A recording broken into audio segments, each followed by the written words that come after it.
Hello, everyone, and welcome back to Just Sayin. Happy New Year. It's a new year, New podcast, new new equipment, podcast, new equipment, new hosts. I'm Bob. and I'm Stephanie. No, I'm still Jairus. And as always, I am still joined by, Shay. and it's still the same host, still the same podcast, still the same subjects. But We new did get equipment. the new equipment, the 402 VL24. I don't That's right. remember what brand it is. Whatever that but means. It sounds spectacular with new Rode pod mics, and it sounds fantastic. So when you're listening to this, hopefully you notice the difference. Yeah, we hope it definitely sounds better. Tested it out a few times, trying to work out the kinks. So Might not sound, 100%. well, the we're first getting time, there. but It's fine. we got it to where we think it's good. Yeah, exactly. But Happy New Year. Hope everyone listening had a great holiday season and a great New Year. Jairus, how was your holiday season? Your break here? Oh, it's fantastic. Very relaxing. I made cookies for all my coworkers. They said they enjoyed them. Nice. Snickerdoodle, chocolate chip, peanut butter. Yummy, yummy, yummy. And I got to hang out with my mom and sister, and we opened up a bunch of presents because, as we all know, that is the most important part of the holidays, is what you get. That's right. Monetary value, material value. And I opened one of my presents, and my mom bestowed upon me this new mixer, which was recommended to her by a good friend who does a lot of sound recording for music and stuff. So, oh, this is where you got the new mixer. Exactly. So, thanks, Mom. Shout out to Mom. Thank you. And yeah, New Year of Just Saying. New Year Just Saying. 2025. My holiday season was also quite well. Hung out with my mom and sisters and my dad. Still did have to go to work on Christmas Day because I was the only one that could, be there for when one of our refrigeration racks went down. So that's cool. But anyway, it's fine. It's over. It's done with. New year, new resolutions, big things coming our way, coming your way. Listening to the podcast, but we are going to finally start our first episode of 2025. But before we dive in to all the goodies, we both just want to say our hearts go out to everybody, and I mean everybody, out in LA County, Southern California, dealing with the horrific and raging wildfires that just seem to have no end in sight.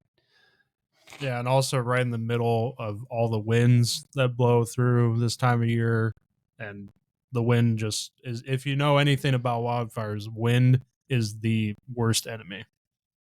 Yeah, they had 100-mile-an-hour gusts the other day, which, to us here, that's hurricane level winds. So that's pretty insane. Many people have lost everything. They're all their homes, their businesses.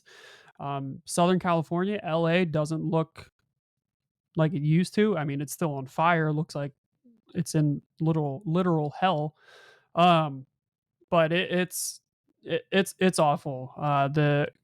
The Clippers game got suspended. The LA Kings game got suspended because of all this.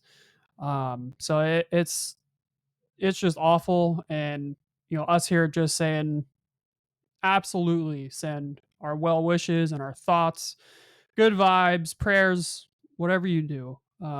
We send it all that your way, and really hope the fires get under control, the wind dies down, and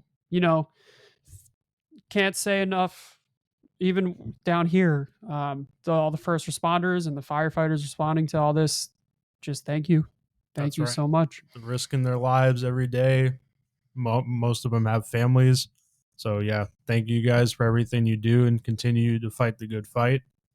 And without further ado, we're going to go ahead and start our episode, starting off with college football. Woo! That's right. The first year of the 12-team playoff format kind of started out little underwhelming, and we're going to break it all down. So for the first round, there were 4 games. 4 teams obviously had the bye, the conference championships. Mm-hmm. So starting off with the first round for the 8 teams that didn't have the bye, Notre Dame, the Fighting Irish, beat Indiana 27-17, which really was the the closest game. By Uh, score, but it wasn't that close of a game. yeah. The next game was Penn State in the rambunctious home crowd that they had. Mm-hmm. They blew out SMU 38-10, but no shame on SMU. They had a fantastic season. We're not expected to be in this position, Yep, so exactly. congrats to them. Texas oust Clemson 38-24, which was a close game as well. And Ohio State blew out Tennessee 42-17. Yeah, And our bracket is completely broken. completely broken. That first round, really the only thing, like besides my team, like moving on, obviously, the only thing And good you that did not have faith in your team. I did not. The only thing good coming out of the first round was all the home games because the home atmospheres for these games were just unreal, and I'm excited to see more of it next year. I really am. The home games are just, oh man, they were awesome. Yeah, they're just different for sure. When you don't have like the neutral site, um, and you have that home crowd, it is definitely a different vibe Yeah, in that game absolutely. for sure. So for the quarterfinals, moving on, the Fiesta Bowl, Penn State beat Boise State 31-14. In the Peach Bowl, Texas beat Arizona in a thriller in double overtime, 39-31. In the Rose Bowl, Ohio State huge upset against Oregon, 41-21 in the blowout. Yeah. Defeated the only undefeated team in the college regular season to Yeah. move on to the Final Four. Very disappointing. Yeah. Um, man, those Ducks. I bet that mascot wasn't very happy. Yeah, I haven't tried to look for his social media, but I'm sure it's not too good. Yeah. And then the final game, Notre Dame with the huge upset over Georgia, 23-10. Had a fantastic first half of the game and finishes Georgia off. So, yeah, every team that had the bye, every conference championship was knocked out of the college playoffs. Yeah. So, kind of replaced an underwhelming first round with kind of an exciting first round in terms of upsets, but the score still wasn't very close. Yeah, the only like good game was the Arizona and Texas game, really. Um I I'm just, Notre Dame's defense just showed up against Georgia, the Bulldogs. Georgia, Carson Beck wasn't starting because of his injury, obviously. So they that was definitely a factor, but I still thought Georgia would have taken care of business. But no, Notre Dame surprised me again. And I was very surprised. That was the game like that I thought, Georgia was going to yeah, definitely move on. yeah. And I just can't believe Oregon quite literally shit the bed. So that's just wow. Yeah, very very disappointing and definitely for Oregon to the only team like we said that had an undefeated season. So, that brings us on to the semifinals. They feature Notre Dame versus Penn State, which is tonight. So when you listen to this tomorrow, the game will already be over. Mhm. Um, so we'll give our predictions. Why not? I'm gonna go with Penn State. And I'm gonna go Notre Dame. You're starting to believe. Starting to believe There just we to go. get knocked down. Yeah. So tomorrow is the other semifinals game between Texas and Ohio. We both hope both teams could lose Yeah, because we don't like either team. correct. But if I have to choose between the worst, I have to choose Texas. I would choose Texas because I'd rather them win, I guess, than Ohio State. But especially the clinic Ohio State put on against Oregon, I don't see Texas anybody beating Ohio State. Let's just say that. Yeah, so there you have it. So, people that weren't expected to be there, some surprises. We'll see who makes it to the college football championship, which is on January 20th. That's right. So, with all that, Shay, the question is, does this mean the playoff format needs to change at all? And was this first year so far very underwhelming for it being the first year of the 12-team format? Um, I don't think so. I think it's just too early to tell. It's the first year. Uh, the format the format to change, I think, only means it should be expanded, which they've already talked about expanding from a 12 team to a 14 team playoff. So I want to see it expanded. I want to see more home games. That would be awesome. But besides that, like maybe the committee needs to have different criteria for who gets in because people would say like maybe Alabama should have got in and would have put up a better fight, but they lost their bowl game um, during bowl season. Maybe Miami should have gotten in and they would have put up a better fight. They also lost their bowl game. So honestly, I don't think there is a right answer or a good answer because you just don't know who's going to show up on game day. Um, so I don't really think there need to be any changes so far other than expanding it, which they have already talked about doing. And is it underwhelming? I don't think so. I especially because the first games were all home games and that atmosphere. Like you ask the students that went to the games, they're probably so psyched up. Like oh my god. So we're disappointed because Oregon lost so bad to Ohio State. But besides like that disappointment because the team you don't like won, I really don't think it's that underwhelming or anything really needs to change. It's the first year. Like give it some time. Yeah, I agree. Outside of Oregon, for me, and Georgia, which was a really big surprise, honestly, I think more than Oregon.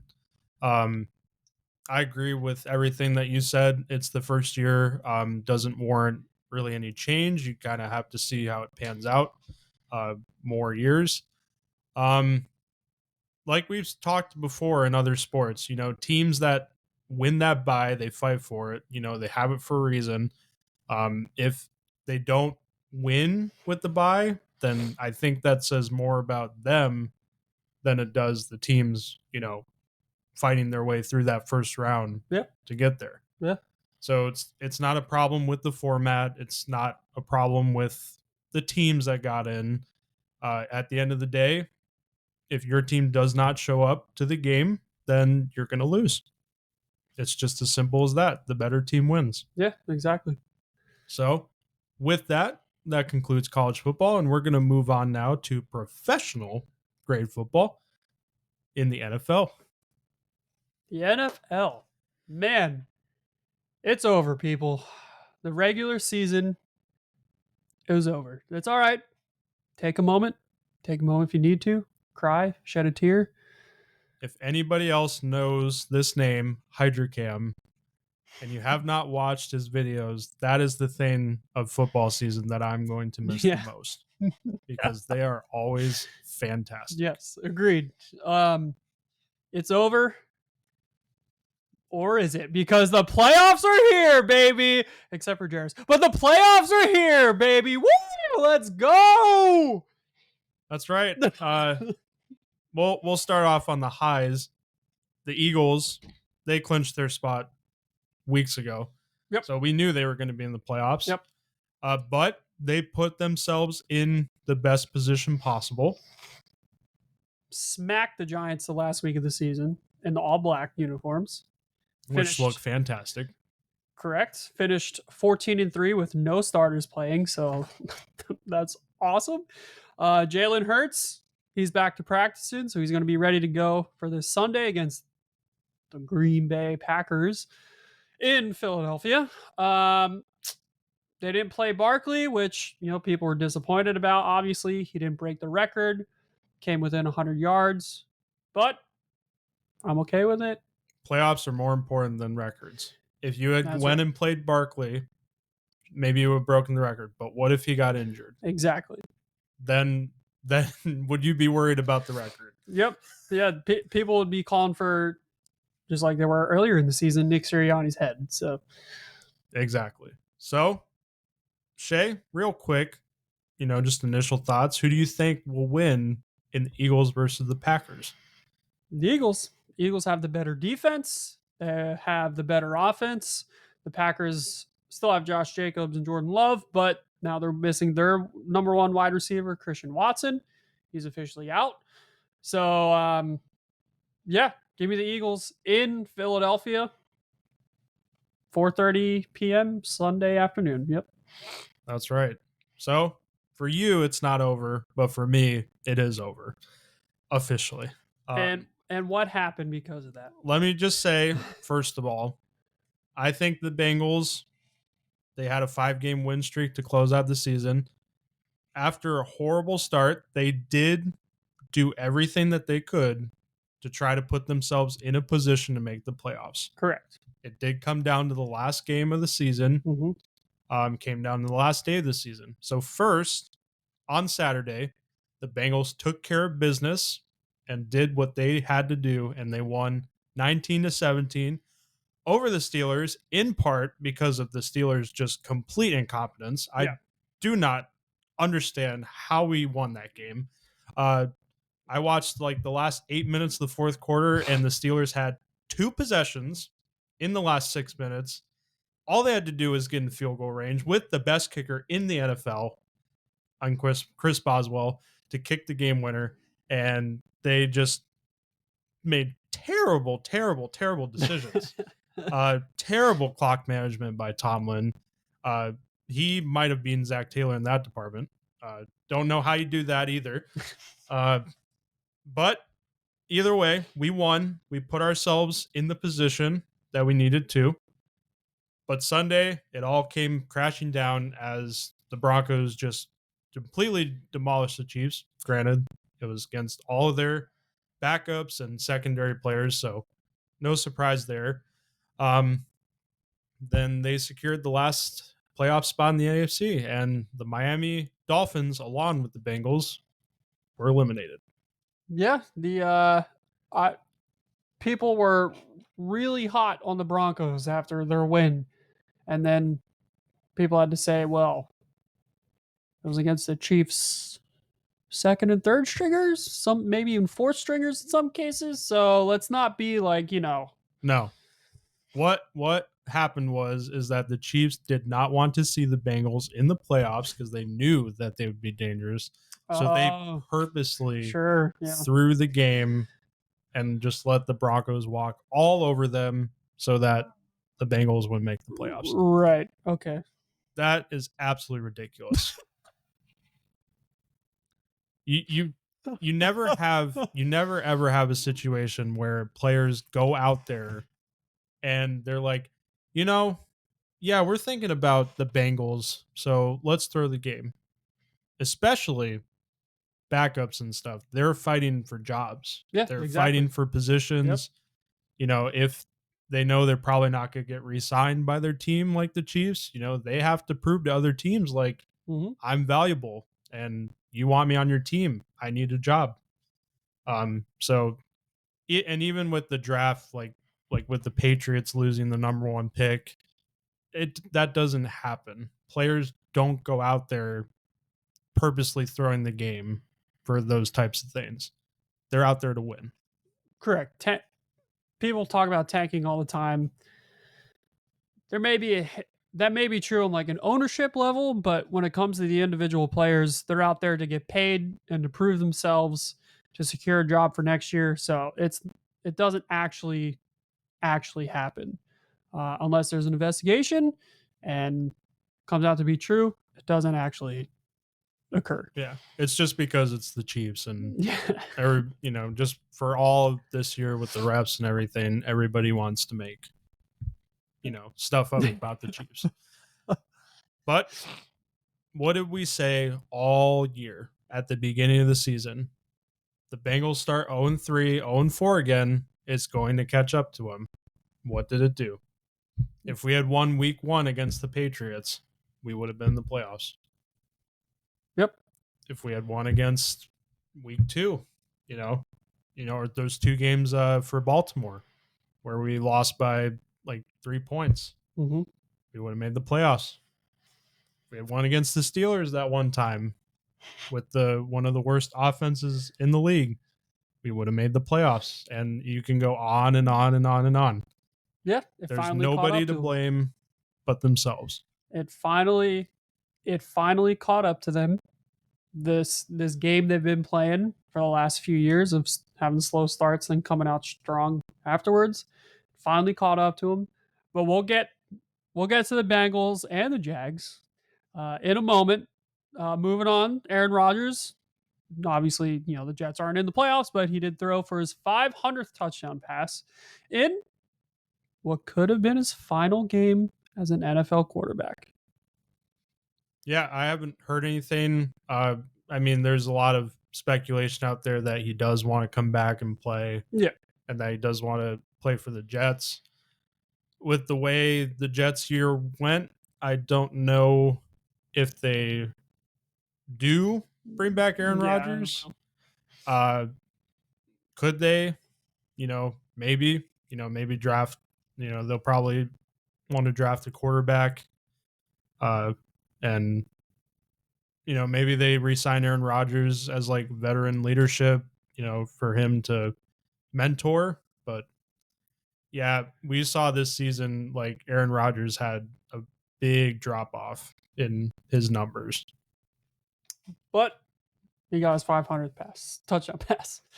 Um, yeah, I don't know. He does this at least like the last 5 off seasons. It's always been the is he coming back? Is he coming back? So I don't really know.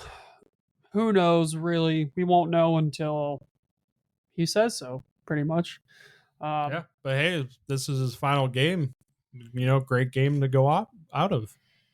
yeah, I 500th mean, touchdown pass. He had a yeah, really great game he's in a general. first ballot Hall of Famer, one of the best quarterbacks to ever play the game. So, He has won a Super Bowl. mhm. He's won MVPs. He's done it all. Yeah, yeah, exactly. So, I mean, really, he only playing because he wants to. Yeah, I he mean, loves the game. Yeah. exactly. So, moving on though, we'll move on to the NFC and talk about what happened in that playoff picture. The Atlanta Falcons lose in overtime, 44-38, to none other than the Carolina Panthers in Bryce Young's career game. Threw for 5 touchdowns. The Falcons, with that loss, lose the division and lose out of the playoffs. Yeah. If I were a Panthers fan, I'd be pretty happy right now. You guys, the Panthers were better this year. They had that weird stretch like a quarter of the way through where Bryce Young got benched and Andy Dalton came in, and it was like, oh shit, Panthers still suck ass. But no, like a good streak to end the year here, and Bryce Young went out on a really really high note. So hey, Panthers, maybe next year. Yeah, and ever since when he came back after he got benched, he actually played pretty well. Yeah. Like he was very good in those games. So I would definitely be very ecstatic for next season for sure to see where Bryce Young's development goes.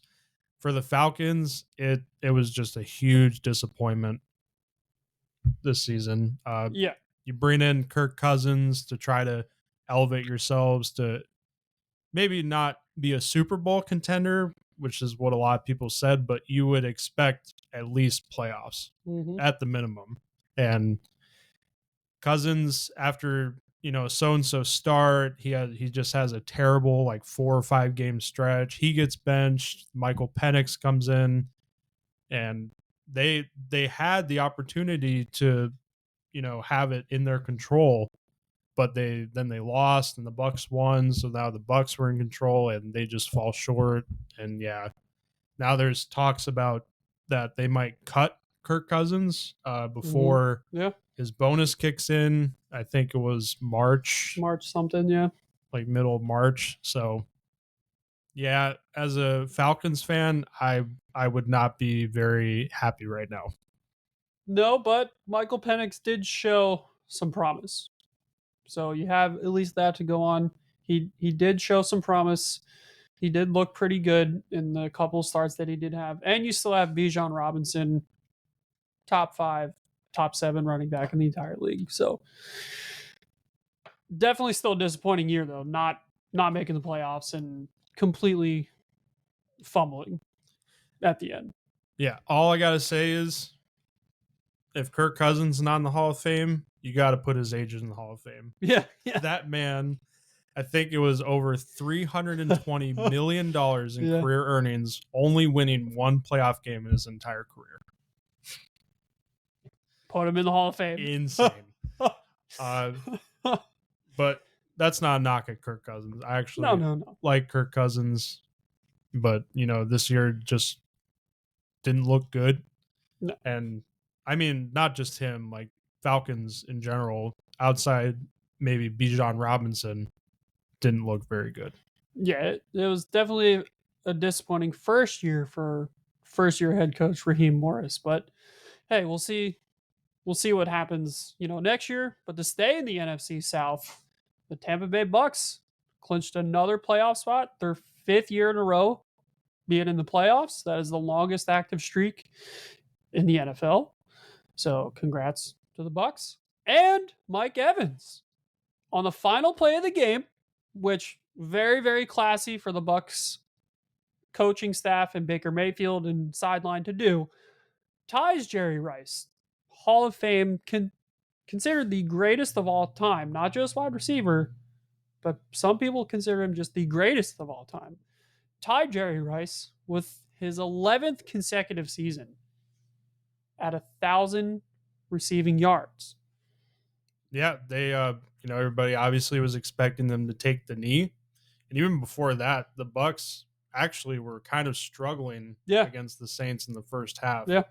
So it made me a little nervous. And then they rally. Mayfield does what he does. He bakes because he's Baker and throws, a few touchdown passes. And when they win the game and secure themselves a playoff appearance against the Washington Commanders. And yeah, it was really cool to see Evans hit 1,000 receiving yards again for the 11th time. All of his teammates celebrated with him on the sideline. So it was a great moment for their final game of the regular season. Yeah, for sure.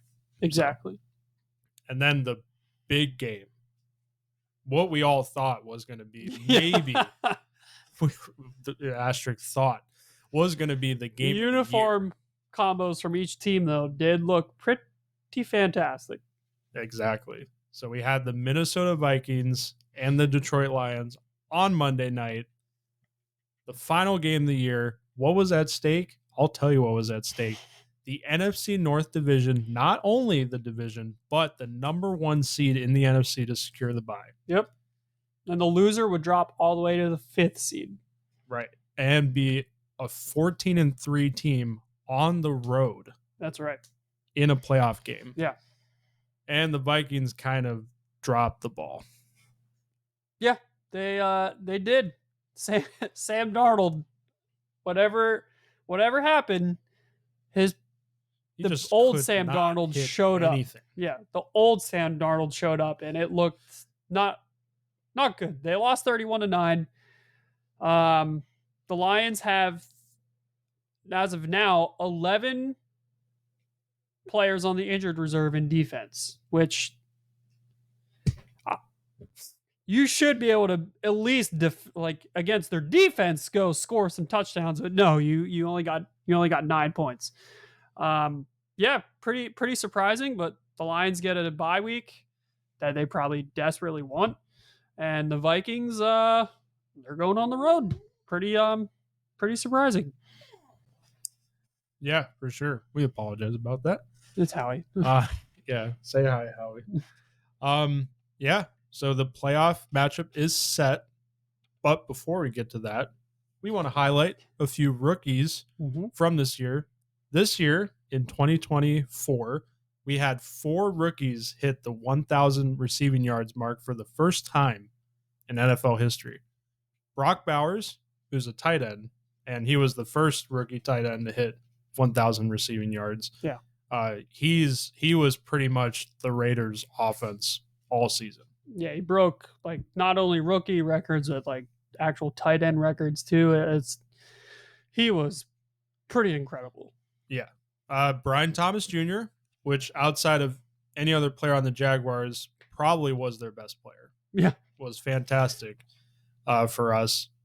Love that pick when they announced it in the draft last year.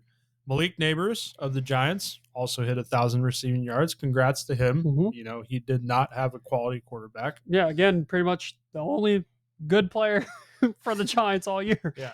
And, on a team that has good players, so maybe even a little bit harder to hit 1,000 receiving yards, Lad McConkey of the LA Chargers. That's right. So congrats to the rookies. Shay, how did Marvin Harrison Jr. do, your rookie, breakout that we had at the beginning of the season? He did pretty good. Not as good as I was expecting. I was expecting him to be one of the superstars, but it just didn't happen. He was under 1,000 receiving yards. I still think he had like 7 or 8 touchdowns. I do believe. If there was actually a graphic compared to his dad, Marvin Harrison Sr., his rookie year with the Colts, almost identical numbers. So that's pretty crazy.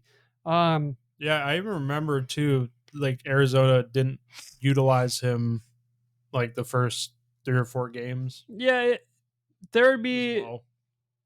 some games he would go off and have multiple touchdowns, over 100 yards receiving stuff, and other games he literally did nothing, like had 0 on everything. So I just don't think they utilized him, but I don't think it was in an efficient way, and it bit him in the butt. But the Cardinals did surprise people and have a better year than expected, even though they missed the playoffs. So maybe next year will be better. But Marvin Harrison Jr. He had a good rookie year, just not as good as I was thinking. Maybe. Yeah, I'd say for Xavier Worthy, which was my rookie pick, like same thing. Like he had a good year. When the Chiefs lost Hollywood Brown and Rashid Rice. Rashid, yeah. He did, decent job at stepping up, and he was good for him down the stretch as well. Very good. So hopefully, in a few years the Bills won't regret that decision, just like they regret trading a certain pick for a quarterback, maybe. Yeah. But they have Josh Allen too, so it doesn't matter. Yeah, which we'll get to in a moment. But yeah, I think overall rookies still had a great rookie year, just maybe not to our own personal expectations. For the 28th overall pick too. Yeah. It was really good. Right. But before we look at the playoffs, Jarris, your 2 teams did not make the playoffs this year. The Jacksonville Jaguars and the Cincinnati Bengals. So let's talk it out. What happened? What needs to change? How's the offseason going to look? What do you want to see from both teams here? So this is now a therapy session. Yeah, this is not sponsored by BetterHelp. Not yet. Not yet. Before I get to anything, I want to highlight Chase Brown, who was also a rookie. He came in like week 6, week 7. Zach Boss got injured, and even before then, just wasn't really working out. Chase Brown did a fantastic job this year, not only like rushing wise, but he was very effective in the passing game. Yeah, was a quality receiving option with Higgins and Chase. Yeah. So I think we have now, running back that we could trust. He did get injured in that last game, but now they missed the playoffs, so he can have plenty of time to recover. Yeah, with the Bengals, just very disappointing. Same with the Jags, very disappointing. There were definitely a lot higher expectations for both teams. Bengals, though, I think more of a disappointment. You had the leader in passing touchdowns, completions, passing yards, almost hit 1,000 or 5,000 passing Yeah. yards, Mhm. had like 43 touchdowns and 8 interceptions. And really, all the interceptions came in like just a few games. Yeah. Uh, you had the triple crown receiver, the other only other one to do it since 2005 Yep. in Jamar Chase. Uh, Only wide receiver in NFL history to have 1,700 plus receiving yards and 17 touchdowns, and led the league in receptions as well. Higgins, behind him, had 900 plus receiving yards and 10 receiving touchdowns. We had one of the best offenses in the league, but the defense, like we said all year, just completely crumbled. Yeah. The O line did not do well either in protecting Joe Burrow. He got hit, sacked all year. Really, the only bright spot on that defense came from Trey Hendrickson, who led the league in sacks.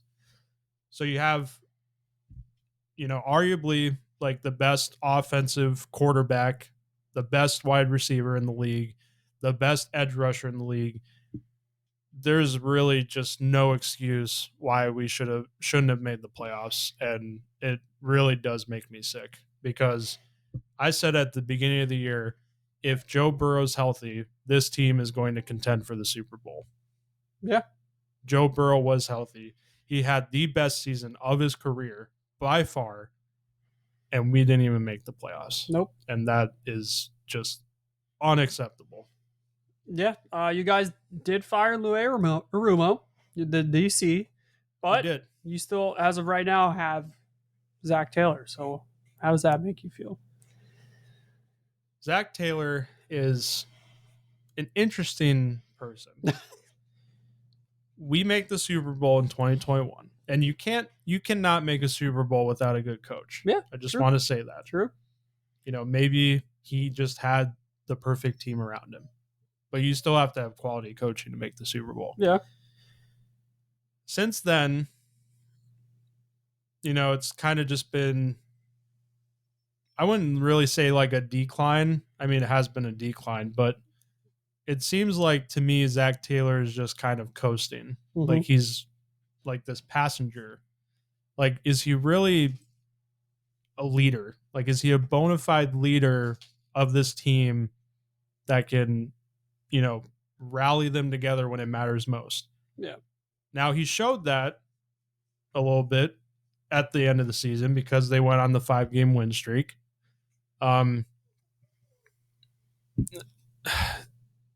His clock management is terrible. There were so many games this year where he went for it on like a 4th down with so much time remaining, Yeah. or with, terrible field position. And just some of the decisions were just so eyebrow raising. And I just didn't understand, what he was doing. And like every press conference, he was like, well, he said like the same thing. We got to do what it takes to win, and we got to show up. And Yeah. it's like, yeah, you haven't been showing up all season. Like we want to see results, Zach. Now, just want to say I am nowhere near a head coach of the NFL. So I mean, true. Very true. we could not do that job No. ever. I don't think the blame falls as much on Zach Taylor as it does on the management. The management let go over the years since our Super Bowl a lot of key players, especially on defense. One that comes to mind is Jake Bates. Yeah. They let go. He signed with the Falcons. He was, one of our best safeties that we had, and they let him walk. So I'm not going to put the blame entirely on the coaching. I've also seen a lot of people online saying like that they shouldn't have fired Lou Anarumo, that he wasn't the problem. Yeah, maybe, but you had like such a terrible defense. Yeah. So like even if you don't have like the best players, I've seen defenses where the coaches are able to get the most out of them. And I think that's what really happened here. I don't think the coaching got the most out of the defense outside of, Burrow on the offense. Our Yeah, offensive coordinator is great. He has been all of his tenure. Um so yeah, like we'll see what happens next season. We still have to get Chase signed, Higgins signed, Hendrickson's contracts up next year. In a perfect world, we can get all of them signed and everybody could be yeah, ecstatic. But I think personally, what's going to happen is we're going to have to let Higgins walk, and Chase is going to get probably now a record breaking contract for a wide receiver. yeah, And if Hendrickson has another year like he did this year, he's going to get paid yeah, like, Nick Bosa level money, TJ Watt level money, because he is the best in the game. yeah, And he was our defense. Not only was he one of the best, but he was pretty much our defense. yeah. I would say so. What do you want to see them do just in the first round of the draft? What do you want to see, and then move on to the Jags? I think for the draft, we saw this year, even without like a quality O line, that Burrow is still one of the best. Yeah, yeah, I think what we really need help on is defense. I'd say linebacker, somewhere along there. There were a lot of just missed tackles, broken tackles, a lot of, bad coverage. Yeah. So I'd oh, say I'd say most at most defensive linebacker, but we need help on almost all the defense and O line for sure. all right. And then the Jacksonville Jaguars, they did fire Doug Peterson finally, which we all suspected, but kept their GM and are stuck with Trevor Lawrence due to that massive contract extension. So what next for the Jags? Like, can it get any worse? I don't think it can get any worse. Yeah, I don't know why our GM's still there either. He's been there for years and Mm-hmm. has not Yeah. put together really much of anything. So a lot of players on that team had regression for sure. I think it's safe to say that as of now, Lawrence has stagnated, and it's kind of concerning. Yeah, he did deal with injuries again this year. So he, of course, he missed some time and wasn't there the entire year. But when he was there, it he didn't improve. That's for sure. Yeah, we did a good job in replacing Calvin Ridley because we Yeah, got Brian Thomas yeah, Jr., so that was great. Um, we have Josh Allen, one of the better edge rushers in the game. hmm Um, so we definitely need help on our defense, on our secondary, uh, for sure. I don't think as much as O line as maybe the Bengals do, yeah. but definitely on the defense. Well, So I like at the beginning of the year, I picked the Jaguars to finish last in the division just because I thought they were gonna have more competition. yeah, So maybe I jinxed them. Sorry, Jacksonville fans, but I'm not really concerned with the Jaguars contending for the Super Bowl like I was with the Bengals yeah, because yeah, really what concerns me the most with the Jaguars is Lawrence, especially now that he's signed to that massive contract. If he does not bounce back in a big way next year, it's going to get ugly very fast. yeah. I agree. But hey, everyone's on vacation now and doing their own thing, trying to get healthy. So maybe Lawrence will have a big bounce back year, and maybe the Bengals will get back into the playoffs next year. But we have the playoffs this year to talk about because the bracket is set as of this recording Thursday, January 9th. The playoffs start Saturday with two games, 3 games on Sunday, and 1 game on Monday for the final Monday Night Football game of the year. That's right. And look out, because we might not have time to do it for the wild card, but we will come out eventually with a playoff bracket video on our YouTube. So look forward to that. But yeah, no more living in the past. No more talking about teams missing the playoffs. We got to live in the now. Thanks for listening to my TED Talk. So let's get into the playoff matchups. On Saturday, we have 2 games, like Shay said. The fifth seeded Chargers are on the road against the Texans at 4:30 p.m. And then the Steelers are on the road against the Ravens at 8 p.m. And let me just say, I don't think in these playoffs that there are any easy matchups No, no, at all. Even the Steelers and the Ravens. no. That is a division rival in the playoffs. So yeah, it's not easy. Yeah. And then the next day, just like I said, no easy matchups. We got the Broncos, who have made the playoffs. Congratulations, for the first time since winning the Super Bowl Yeah. in 2015. They take on the Bills in Buffalo. Yep. That's going to be a tough ask for rookie quarterback Bo Nix to take on. But the Broncos have a great defense. So the Bills, if Josh Allen is not Josh Allen, they could struggle. Maybe, yeah. We'll have to see. That's at 1 p.m. And then next, the Eagles and the Packers, 4:30 p.m. And then after that, the Buccaneers take on the Commanders at Raymond James at 8 p.m. That could also be interesting. The Bucs don't have a great passing defense, and the Washington Commanders have been great on offense. Yeah, exactly. Jaden Daniels had a great rookie year, potentially rookie of the year, offensive rookie of the year. That's right. And then Monday night, January 13th, the Vikings 14-3 on the road, which is just insane, against the LA Rams at SoFi at 8 p.m. That is it. That's it. Moving on to MVP and overall awards. Finalists. That's the word I was looking for. First, we're gonna start with MVP.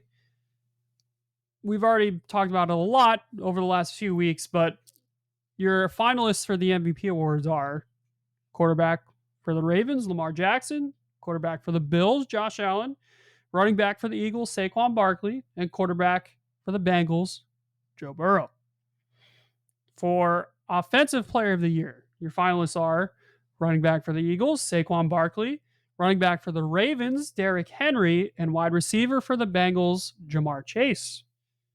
For your defensive player of the year, your finalists are defensive end for the Bengals, Trey Hendrickson; cornerback for the Denver Broncos, Pat Surtain II; and linebacker for the Eagles, Zach Bond.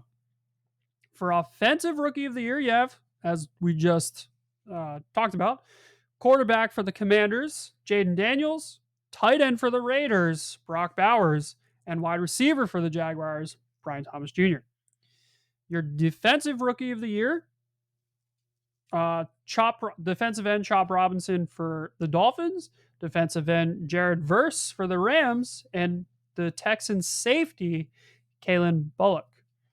And your coach of the year finalists, Dan Campbell for the Lions, Jim Harbaugh for the Chargers, and Kevin O'Connell for the Vikings. Jarris, real quick here on the award finalists that we talked about. Any surprises or anything like that? No. I am surprised a little bit that, Burrow and Chase are on there because their team didn't make the playoffs, like we said. But Burrow, with his stats, he had the best, pure passing, we'll say, stats of any quarterback. Yep. So I think it's great that he's getting in the conversation. Do I think he wins MVP? No. It's probably Lamar. Probably. In my eyes. Like we said, compared to his 2023 MVP year, this year he's been a lot better. Mm-hmm. Way better. And really in part because of Derrick Henry Yeah, and them having an actual running game that has opened up the passing game for Lamar. exactly. And I'm going to apologize to Ravens fans because I'm going to take back what I said about Lamar being a one-trick Yeah, pony. you better. He proved me wrong. You better. And as much as I love Burrow, I think right now Lamar Jackson, right now, not overall, right now, is the best quarterback in the NFL. Okay. All right. Well, moving on to the Pro Bowl roster and potential snubs because it's loud, especially for one quarterback here in Florida that did not make it.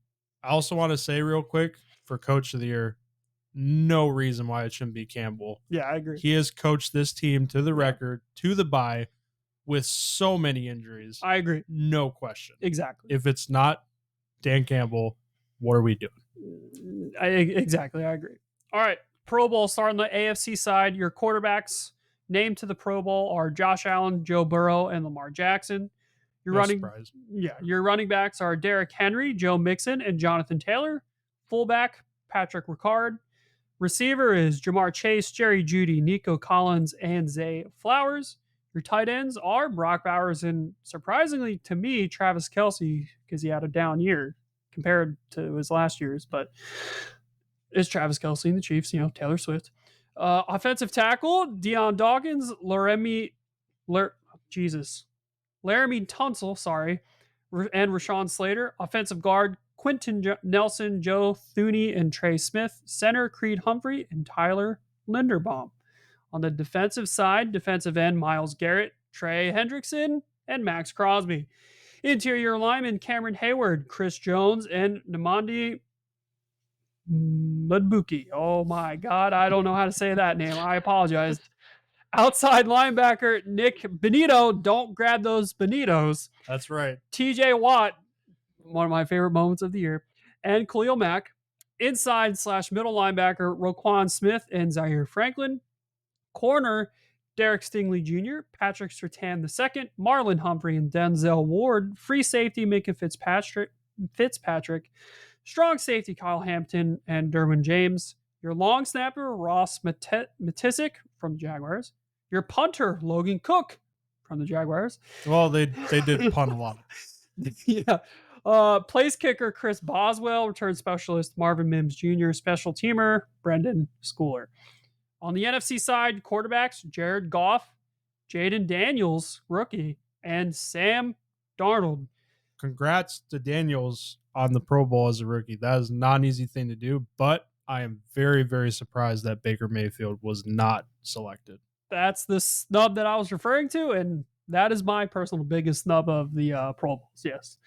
Running backs, Saquon Barkley, Jahmyr Gibbs, and Josh Jacobs. Fullback, Kyle Juszczyk of the 49ers. Wide receiver, Justin Jefferson, Amon-Ra St. Brown, CeeDee Lamb, who is injured, so he might not even be there, and Terry McLaurin. Tight end, George Kittle and Trey McBride, who had a great year for the Cardinals. Offensive tackle, Lane Johnson of the Eagles, Penei Sewell and Tristan Wirfs. Offensive guard, Landon Dickerson of the Eagles, Tyler Smith and Chris Lindstrom. Center, Frank Ragnow and Cam Jurgens of the Eagles. So pretty much the entire Eagles offensive line is going to be in the Pro Bowl. I love it. Defensive end, Nick Bosa, Michael Parsons, who's also injured, so probably won't be there, and Rashawn Gary. Interior lineman, Jalen Carter of the Eagles, Dexter Lawrence and Vita Vea of the Bucks. Oh, yeah. Outside linebacker, Jonathan Grenard, Andrew Van Ginkel, and Jared Verse, the potential defensive rookie of the year. Inside middle linebacker, Fred Warner and Zach Vaughn. Corner, Jalen Johnson, Byron Murphy, J.C. Horn, and Devin Witherspoon. Free safety, Xavier McKinney. Strong safety, Buda Baker and Brian Branch. Long snapper, Andrew DePola. Punter, Jack Fox. Place kipper, Brandon Aubrey. Return specialist, Cavante Turpin. And special teamer, Kaderil Hodge.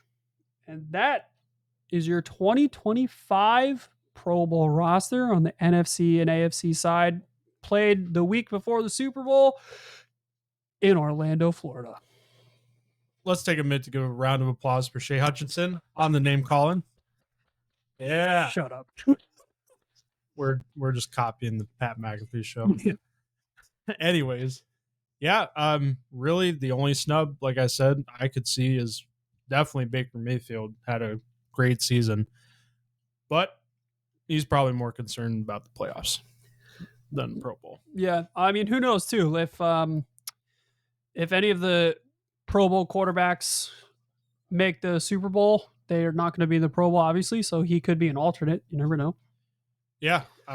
And speaking of Zay Flowers, who made the Pro Bowl, he is ruled out for the wild card matchup against the Steelers. So a little bit of a blow, but the Ravens have one of the best running games in the league. So I don't think it's a huge loss. No, but the Steelers Flowers still has have been great. and the Steelers still have TJ Watt. So That's right. So with that, the final thing we're going to look at for the NFL before we take our break is the top 10 in the draft. Sorry about that. And so, with the Patriots win, they dropped to number 4. They had the number 1 pick going into the final week. That's and right. that also might have caused them to fire Gerard Mayo. maybe. But now the Tennessee Titans hold the first overall pick, followed by the Cleveland Browns, the Giants, the New England Patriots, Jacksonville Jaguars, Las Vegas Raiders, New York Jets, Carolina Panthers, New Orleans Saints, and the Chicago Bears round out the top 10. Remember how Caleb Williams told his punter, "Hey, buddy, you're not going to punt a lot this year," and then they actually had more punting yards than Caleb Williams had passing yards. Yeah, that's not a good hey, look. You know what? I love the confidence. Don't get me wrong. Sure, and but you got to back it up. True. Now, Caleb Williams didn't have a terrible year. No, at all. But the Bears did. Yeah. Anyways, though, Caleb Williams got picked number 1, obviously, in last year's draft. I think it's safe to say that the Titans probably are going to assume that Will Levis is not it. Yep. So they're going to probably pick a quarterback, projected first overall pick, Cam Ward from the University of Miami. Probably. And I would say probably the top 3 are all going to pick quarterbacks. The Giants obviously released. I don't even remember his name. Daniel Jones. That's how irrelevant he was. He's thinking of DeVito. No, Daniel Jones. Yes, and the Browns still have Deshaun Watson, but now he might not even be ready to start next year. Yeah, with a torn Achilles. And don't get me wrong, brutal injury. Oh yeah, but that organization is just a shit show. So yeah, Patriots, they have their quarterback, so maybe get some help on the defense, or maybe pick a wideout. Yeah, maybe Jacksonville. If Travis Hunter drops to 5th, which the talk is that the Patriots are going to take Travis Hunter, which wouldn't be surprising. If he drops to Jacksonville, I think you have to take him. Yeah, I think so. The Raiders, do they go for a quarterback? Yes. Aiden O'Connell's not it. Yeah. The Jets maybe also go for a quarterback. The Panthers do have their quarterback. They probably, I think, would need a wide receiver. They trade away Mingo. Adam Thielen was great. Yeah. But he's also more of a veteran. So do they, pick like a younger wide receiver? Yeah. Who knows? And then the Saints need a quarterback. They probably need a quarterback. The Bears don't need a quarterback yet. Defense. Actually, probably O-line, because Caleb Williams was sacked the most by a mile this year. So Yeah, because they have DJ Moore, they have DeAndre Swift, yeah, Keenan um, Allen. and so yeah, probably O line. So there's the top 10. In the future, we will be doing a mock draft of the top 10. Yes. So look forward to that. We'll dive a little bit deeper. But with that, we are going to take a break, and we will be back. So we will see you very soon.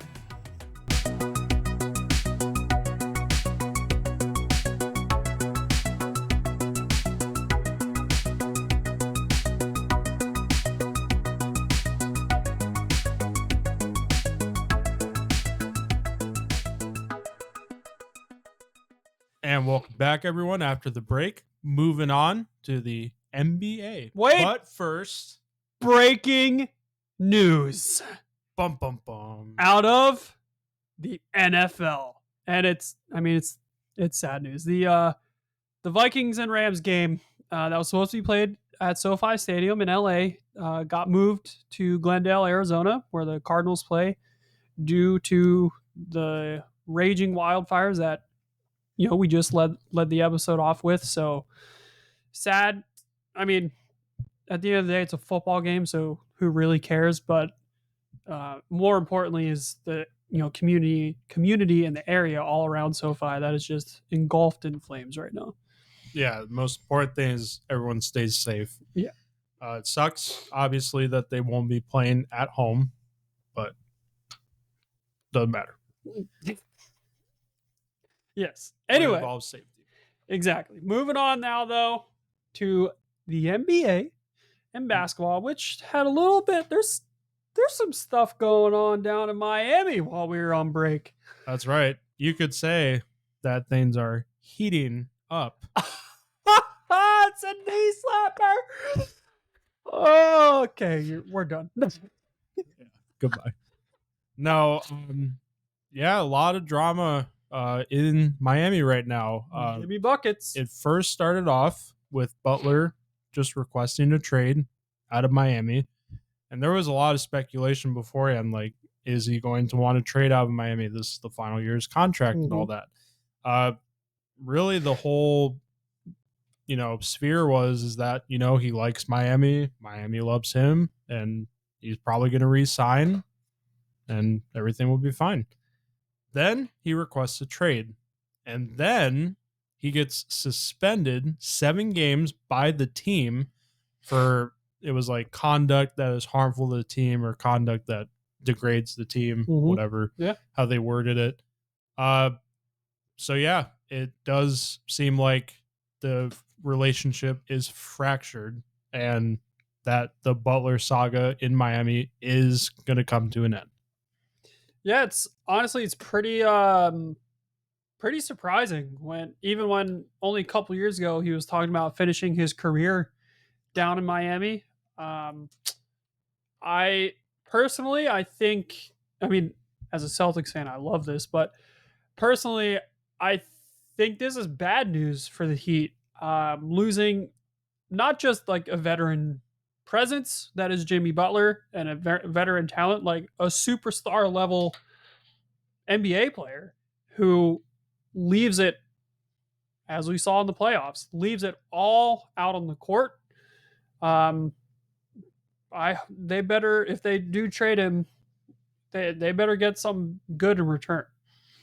Yeah, and with the situation that's unfolded, they might not be able to get a lot. Yeah. I wouldn't be surprised if they don't get a lot back because teams know now, oh, you're in a bad position, so we don't really have to give you that much. Right. But you have to get rid of this player or you lose him for nothing. Yeah, exactly. So I won't be surprised if I see a trade and, it was like Butler for like 2, role players or, maybe no-name rookies, no-name prospects. Yeah, it sucks. Butler's time in Miami has been great. Like, we've been a contender pretty much most of the time. We went to the finals in 2020 and 2023. Yeah. We had a run to the conference finals in 2022. So yeah, this might be the end of our contendership, and there's still a decent team there. Yeah. But like you said, losing that superstar level veteran presence, it leaves just that as a whole. We don't really have a superstar player. Yeah. So have a lot of great role players, but not a superstar. So the Miami Heat might be looking into a retool. And that brings us to the standings because they are currently 18 and 17, and they've just been up and down all season. They're 5-5 in their last 10. They're still in the playoff picture. They're seventh in the East, but they're precariously above that line. Yeah, and if they trade Butler before the playoffs, I don't know. I don't know if you'll even make the playoffs. Yeah, exactly. But the Celtics are still rolling. They are 27 and 10. If it wasn't for the Cavs, they would be first in the East, but they are second in the East. They're 6-4 in their last 10. And the Cavs, as aforementioned, lead the East and they're first overall in the NBA. And what a game last night by them and Oklahoma City. Yeah, the Thunder lead the West at 30-6 going into the game last night against the Cleveland Cavaliers. OKC was on a 15-game win streak. Shai Gilgeous-Alexander and the Thunder have just they've been on a scorcher. But in a great game last night that there are rumblings that some people are saying could be a finals preview. Very well could. That's not happening. The Celtics are going to be in the finals. Let's just take it easy. Um, yeah, the Thunder though did lose, had their win streak snapped, and the Cavs extend their win streak now to 11 games. Yeah, and just all year they've just been dominant. Yes, So, exactly. yeah, that's the standings. We'll update you on any other news, obviously, in future episodes. But it's not looking good for the Heat, and it's still looking great for Boston. Yeah, I mean, even though we're 6-4 in the last 10, I'm not worried about it at all. We No, have the and same core and players from last year. Like we know what we can yeah, do. and even being the defending champs, like you're not worried about the regular season. No. Like you could even be like fourth or fifth in the East, and Yeah. still it's the playoffs that matter. Yeah, exactly. So that leads us into, and we're gonna throw in baseball here with this question too, because we don't have major baseball news to report necessarily. But for, I mean, we kind of already talked about the Heat, so maybe for the Rays right now, for you at least, besides a new place to play, what do you want to see from the Rays for this new year? Yeah, as we all know, New Year's resolutions are a thing. Most people follow them for like a week or two and then give them up. Yep. So we're going to give our New Year's resolutions for all of our teams. For the Rays, besides a new home, yeah, I don't know what's going on with that. That's an entirely different conversation at a different time. But just more young prospects, build the team back up. We sold everybody off last deadline, so I think it's safe to say that we're not in contention. We missed the playoffs. So just development, drafting, getting those young players, maybe building the team back up for when we do eventually get a new home, wherever that's going to be and whatever building it is. Yeah. But yeah, so that's for the MLB. For the NBA, for the Heat, just right now, stability. Everything's kind of unstable. Pretty simple, but it's what's needed, I think. Yeah. So, Shay, what about for you? What's your New Year's resolutions for the Celtics and the Red Sox? Celtics, back-to-back champions. I think it's pretty easy. Just keep doing what you're doing. Don't need to change a goddamn thing. I think Tatum, right? It's still Tatum and Jokic as MVP frontrunners, and Tatum, you just go get it, boy.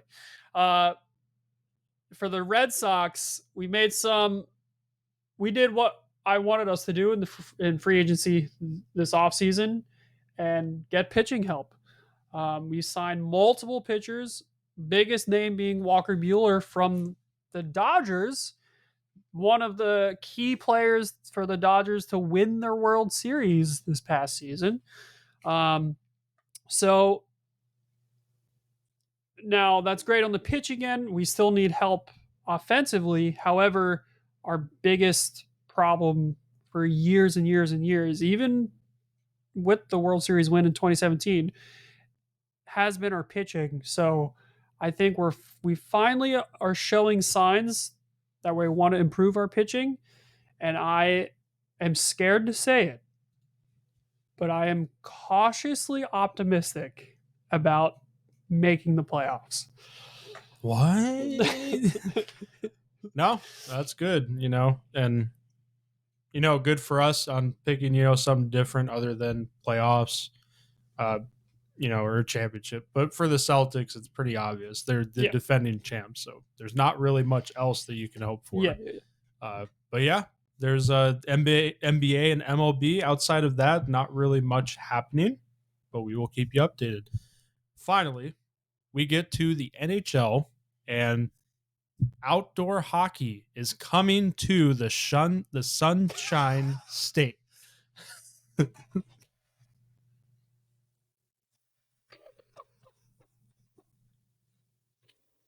That was pretty funny. Anyways, I'm actually gonna cut this part out. So don't Yeah, don't yeah, just cut. Moving on to the NHL, outdoor hockey is coming to the Sunshine State. The Stadium Series is going to be played against the Florida Panthers and the New York Rangers at Lone Depot Ballpark, home of the Miami Marlins, on January 1st for the Winter Classic. And for the Stadium Series, Tampa versus Boston at Raymond James, which is always just a great matchup. yeah. There are a lot of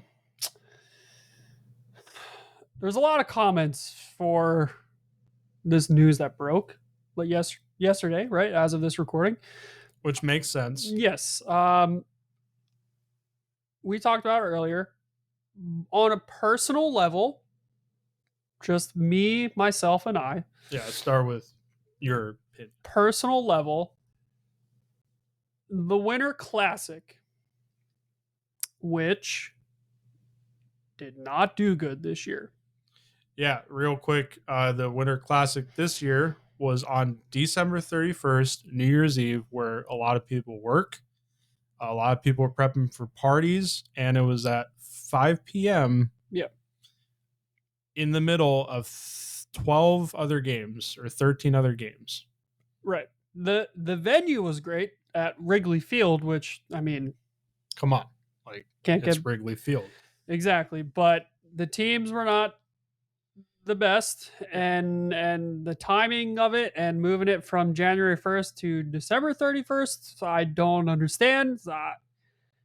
They wanted to schedule around college football. They wanted probably to give Bedard his first outdoor game, which is fine. Like, that makes sense. Yeah. But outside of Bedard, Chicago is not a great team. Yeah.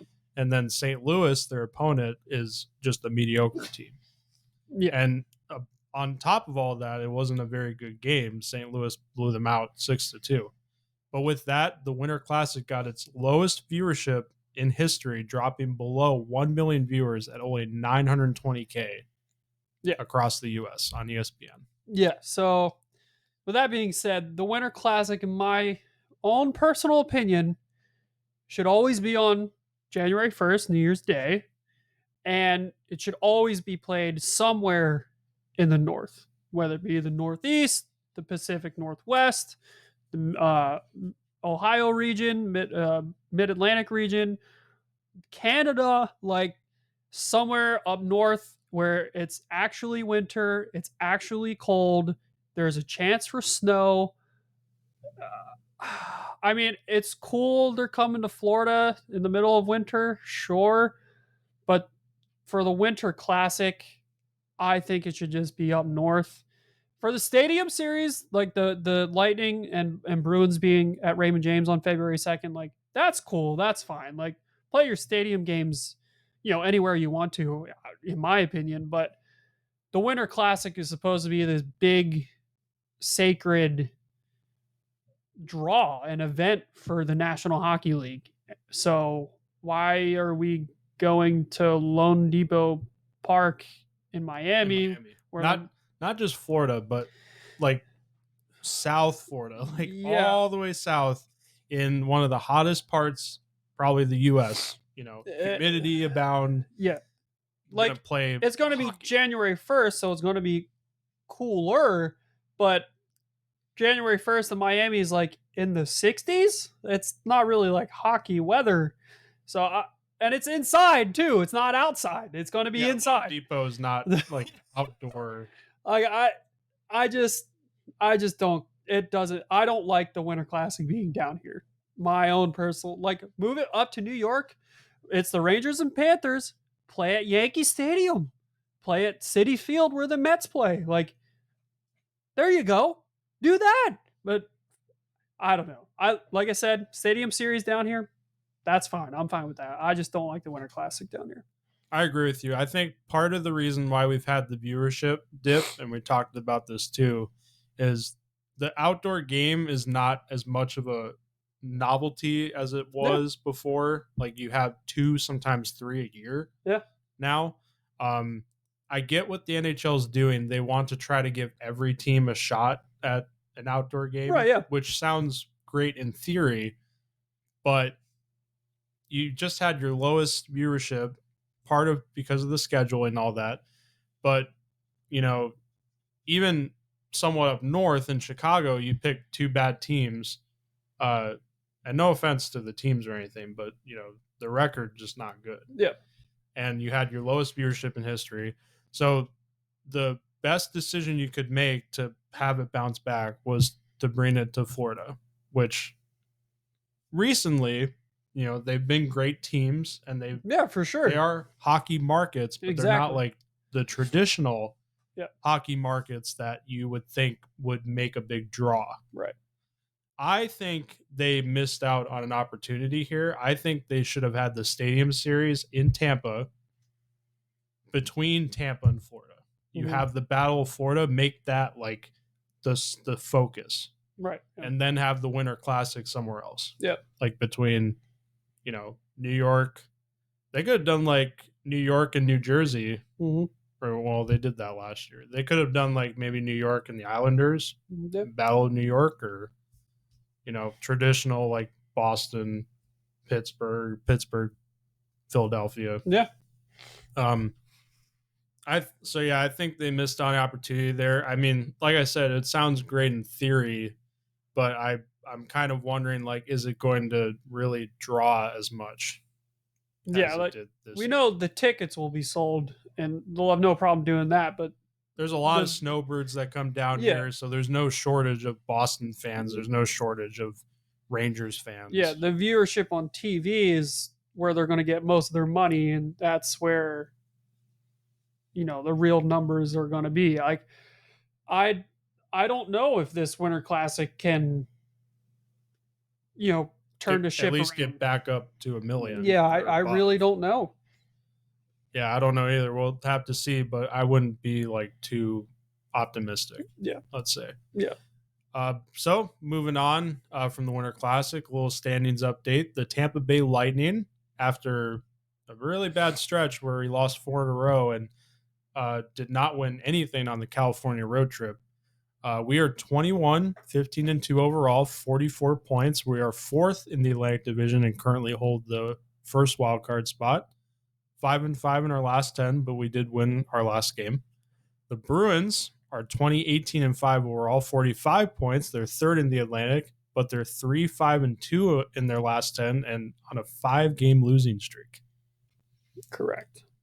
And the Leafs, Capitals, Jets, and Vegas Golden Knights all lead their divisions respectively. Vegas has been on a tear. They're now first in the NHL. And in their last 21 games, they're like 17-4. They're Just pretty good. just ridiculous. So with that being said, the final question of the episode is the New Year's resolutions. What do we want from our teams for the NHL for the new year? Well, I'll start. I want the Bruins to miss the playoffs for Jim Montgomery and to fire Don Sweeney. I That's fair. I I just don't know anymore. I don't. I You you go out, you sign Lindholm to the big contract. You expect him to come in and be your first line center, uh, without quality wieners outside of Pasternak. yeah. You sign Zadorov. He is a big defenseman that can hit, and all he does is cure penalty minutes. Yep. You're not playing your rookies. Potra has been down in the minors, and there's been a lot of screaming about, hey, you need to bring this kid up because we need help. We're on a 5-game losing streak. He's stuck in the minors. Your best line has been your fourth line. And don't get me wrong, that says a lot about those players because they work their Yeah. asses off to Absolutely. keep their jobs. But about the team, when your fourth line is your best line, that doesn't say great things about your team. Yeah. It's just it's a fucking mess, and it it all started, in my opinion, with Jim Montgomery getting fired unjustly. Jim Montgomery was not the issue. No, unjustly, and It was just a way for Sweeney to try to save his job. yeah. So Really. I really don't want us to make the playoffs because even if we do, we're not doing shit. And I kept saying, all last year and before the season started this year, like, we're going to be a first round exit again, which, like, yeah, we are. But now it's like we're probably going to get swept in the first round. I have zero confidence in this team right now outside of Pasternak. Yeah, and one of the worst places you can be in any sport is just mediocre. Boston Red Sox, baby, 81 and 81. You're not good enough to contend for the cup. You might be good enough to make the playoffs, but you're first round exit, and then you're not bad enough to get a high draft pick to draft help. Yeah. So yeah, just not great for Boston. Tampa, I'm a little weary about calling them Stanley Cup contenders. I think they are a safe playoff team. All the numbers show it. Gensel has been fantastic for us. Looking like maybe it was the right decision to move on from Stamkos. Mm-hmm. His especially on 5-on-5, his play has been a lot better than Stamkos. That top line has been one of the best top lines in the NHL. Hedman's really bounced back in a big way. Number one defenseman, especially defensively, playing like a true number one. Ryan McDonough has really solidified the defense as well. He's a great defensive defenseman. Vasilevsky, probably the biggest question mark. He's been good. He's been above average. He hasn't been like Vezina caliber or anything, but has been giving us pretty quality goaltending. So, outside of, getting swept in California, which didn't feel great, but a lot of people say when you go through the 3 time zones to play games, it can be difficult. And they say the same thing for West Coast teams going to the East Coast. Mm-hmm. So, just as long as we bounce back on this homestand, I'm not too worried about it. So we'll see what happens. But, second half of the season's on. So yeah, we'll see, if the Bruins fall out of the playoffs, maybe the Lightning take one of those top 3 spots and see what happens. For the Lightning, though, for the new year, real quick, before we end the episode, just I want to say a deep playoff run because I want to try to be creative, but probably more depth scoring. I think our bottom 6 definitely needs more scoring. Our top 6 has been great. Kucherov is Kucherov and Gensel, Hagel, Cirelli. So yeah, just more depth scoring really, and just keep on trucking along, get one of those top 3 spots, and see what happens. Yeah. But with that, we are going to end this podcast episode, and we hope you guys enjoyed the better audio quality, hopefully. And, kicking off the New Year's strong. We thought this was a great episode with a lot of discussion, ran a little bit longer than we might have wanted, but we hope you listened all the way up to this point. If you did, thank you so much. Thank you very much. That's right. Make sure to also check out all of our socials, which will be linked in the description. And if you're listening to this on YouTube, congrats. You're listening to this a day early. What? You can tell people that are subscribed on Spotify that you've seen the future or listened to the future. What? That's right. And if you want more content, Future. there's a big red subscribe button. There is. Right below the video. It's not green. It's not blue. It's red. It's red. Right out there. Click on it right now. Click that right there. There you go. Thank you. We appreciate it. And with that, we will see you in the next one. Have a great week.